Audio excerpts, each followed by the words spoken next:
நாமத்திற்கு மகிமை உண்டாகட்டும். Glory to the name of the Lord. கர்த்தராகிய இயேசு கிறிஸ்துவோடும் With our Lord Jesus Christ, பரிசுத்த ஆவியானவரோடும் சேர்ந்து with the Holy Spirit of God, உங்களை சந்திப்பதில் நாங்கள் மகிழ்ச்சி அடைகிறோம். it is happy to meet you all through this online. கர்த்தராகிய இயேசு கிறிஸ்துவின் கிருபையும் With the grace of our Lord Jesus Christ பரிசுத்த ஆவியானுடைய பிரசன்னமும் and the presence of the Holy Spirit, உங்கள் அருகில் வருவதை உணரும்படியாக நாங்கள் விரும்புகிறோம். we want you to experience God's presence near you. நாங்களும் எங்களுக்குள் தேவன் கடந்து வருவதை உணர்கிறோம். We are experiencing God's presence is coming near to us. தேவன் நம் வாழ்க்கையிலே அநேக மேன்மையை செய்ய விரும்புகிறார். God is happy to do great things in our lives. அவருடைய விருப்பம் எல்லாம் All His heart's plan, all நாம் நன்றாக இருக்க வேண்டும். we want to have a good life. நாளுக்கு நாள் விருத்தி அடைய வேண்டும். Day by day we have to be increased. நாளுக்கு நாள் நம் வாழ்க்கை செழிப்பு அடைய வேண்டும். Day by day we should be getting prosperity in life. நாளுக்கு நாள் நம் வாழ்க்கை சமாதானமாக இருக்க வேண்டும் என்று சொல்லி அவர் விரும்புகிறார். Day by day we should experience the same kind of peace in our life. இந்த வேளையிலும் கூட In this time, நாம் தியானிக்கும்படியாக let us go to this word of God. சங்கீத புத்தகம் Psalms 145 சங்கீதம் 145 18 வசனம். verse 18. தம்மை நோக்கி கூப்பிடுகிற யாவருக்கும், உண்மையாய் தம்மை நோக்கி கூப்பிடுகிற யாவருக்கும் கர்த்தர் சமீபமாய் இருக்கிறார். The Lord is nigh unto all them that call upon Him, to all that call upon Him in truth. தம்மை நோக்கி கூப்பிடுகிற யாவருக்கும் சமீபமாய் இருக்கிறார்.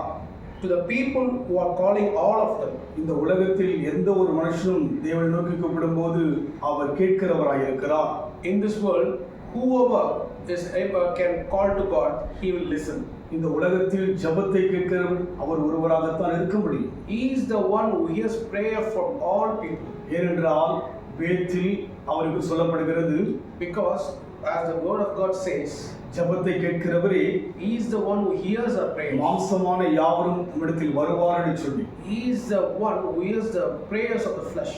அதனால் எந்த இடத்திலிருந்தும், So wherever you are, எப்பேற்பட்ட சூழலிலிருந்தும், in whatever situation you are, தேவனை நோக்கி கூப்பிடுகிற யாவருக்கும் you can always call unto God. அவர் தம்மை வெளிப்படுத்த விரும்புகிறவராய் இருக்கிறார். He is happy to reveal Himself to you. ஏனென்றால் You want to know that He is உலகம் why? அவருடையது, Because this world belongs to God. பூமியும் அதன் குடிகளும் கர்த்தருடையது சொல்லி பார்க்கிறோம். The Bible says the heaven and the earth belongs to the Lord. இந்த உலகத்தில் இருக்கிற ஒருவருக்கும் தேவன் தூரமானவர் அல்லவே அல்ல. He is not far away from all of you. பெரிய தேவன் அவர், He is great God. வானாதி வானம் கொள்ளாத தேவன் அவர். The Bible says His glory is all over the heavens. அதனால் இந்த உலகத்தில் எந்த மனுஷன் கூப்பிட்டாலும் Whoever calls on His name, அவர் பதில் கொடுக்கிறவராய் இருக்கிறார். He answers their prayers. ஆனால் இதில் ஒரு ஆழமான ஒரு வார்த்தை இருக்கிறது. But in the scripture says something very deeply. உண்மையாய் கூப்பிடுகிற யாவருக்கும் தேவன் சமீபமாய் இருக்கிறார். To all that call upon Him in truth. இதுதான் ஆழமான அர்த்தமான ஒரு வார்த்தை. This is the deep meaning of this verse. தேவனை அநேகர் குழப்பத்தோடு தேடுகிறார்கள். Sometimes people have been searching God with many confusions. கேள்வியோடு தேடுகிறார்கள். Some questions they have in mind and search God. சில மக்கள் கடவுள் இல்லை என்று கூட சொல்கிறார்கள். Many people are believing God doesn't exist. ஒரு சிலர் கடவுளை தூஷிக்கிறவர்களாய் இருக்கிறார்கள். Many people having a hatred against God. தேவன் வேண்டாம் என்று சொல்கிற மக்களும் இருக்கிறார்கள். Many people are turning their back on God. ஆனால் தேவன் யாருக்கு சமீபமானவராம்? But Bible says God is near to everyone. உண்மையாய் கூப்பிடுகிறவர்களுக்கு கர்த்தர் சமீபமானவர். The verse says the Lord is nigh unto all them that call upon Him. அதனால் நாம் வாழ்க்கையிலே, So in our lives also, கர்த்தரோடு உண்மையாய் உறவாட நாம் ஒப்புக் கொடுப்போம். let us truly fellowship with God. அதற்காக தான் இந்த 7 நிமிடத்தை நான் உங்களுக்கு மறுபடியும் சொல்கிறேன். So for that reason only I'm keep on remembering you the 7 minutes. இந்த 7 நிமிடத்தை நீங்கள் உண்மையாய் செலவிட வேண்டும் சொன்னால், let us come to God with a sincere heart in the 7 minutes. சமீபமாய் கடந்து வருவதை உங்களால் புரிந்து கொள்ள முடியும். You can able to understand God is coming very near to you through this 7 minutes. வாழ்க்கையில் மாற்றம் வருவதை பார்க்க முடியும். You will able to see changes coming in your life. உங்கள் சரீரத்திலே சுகத்தை பெறுவதை உங்களால் அறிந்து கொள்ள முடியும். You can experience God's health in your life. ஏனென்றால் Because உண்மையாய் கூப்பிடுகிற யாவருக்கும் when you call truly to Him, சமீபமாய் இருக்கின்றார். He will come near to you. இனி ஒரு நாட்களிலே In days to come, கடமைக்காக கூப்பிடாதபடிக்கு, not with a compulsion, ஏனோ தானென்று கூப்பிடாதபடிக்கு, not any without any compulsion, குழப்பத்தோடு கூப்பிடாதபடிக்கு, not with confusion.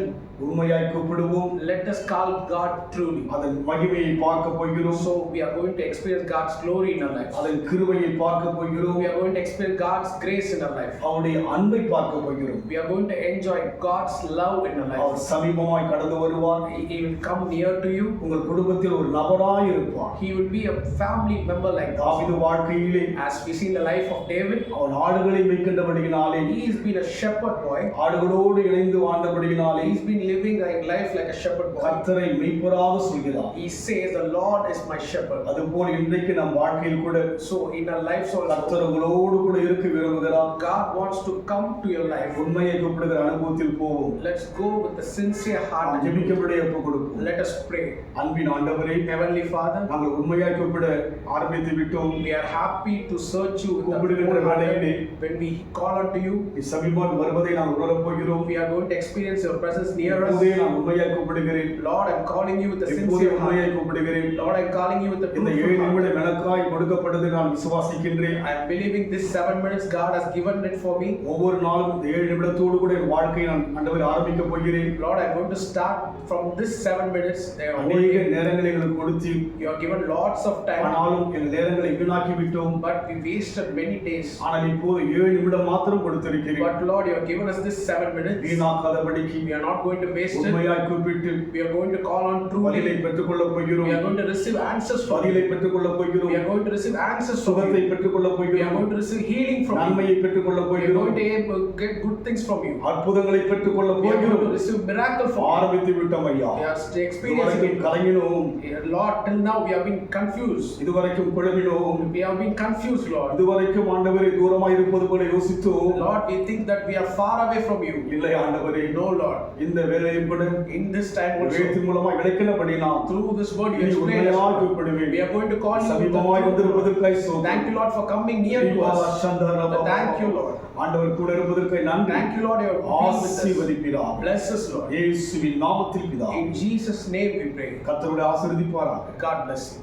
இந்த ஆன்லைன் மூலமாக உங்களை சந்திப்பதில் நான் மகிழ்ச்சி அடைகிறேன். We are glad to meet you through this online. தொடர்ந்து இந்த ஊழியத்துக்காக ஜெபித்துக் கொள்ளுங்கள். I request you to continually pray for this ministry. இந்த ஊழியத்தில் நீங்கள் பங்கேற்குங்கள். We want you to partake in this ministry.